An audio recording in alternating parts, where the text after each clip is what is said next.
तर गुरुविना न मिळे ज्ञान, ज्ञानाविना न होई जगी सन्मान, जीवन भवसागर तराया, चला वंदू गुरुराया। तुम्हा सर्वांना गुरुपौर्णिमेच्या खूप खूप शुभेच्छा।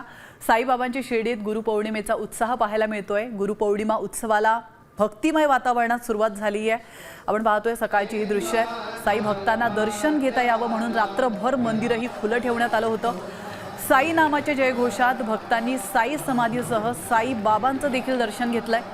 मंदिरालाही आकर्षक फुलांची सजावट करण्यात आली आहे। तुम्ही ही दृश्य पाहू शकता। संपूर्ण मंदिर परिसर हा भाविकांनी गजबजून गेला आहे। पौर्णिमेचा हा सगळा उत्साह शिर्डीत बघून काय साई भक्तांना देखील काय इथं अनुभव मिळतोय सगळा? शिर्डीमध्ये येतात म्हणजे जे हे वातावरण असते गुरुपौर्णिमेला ते एक म्हणजे शब्दामध्ये सांगता येणार नाही की एक भक्तिमय वातावरण असते इथे।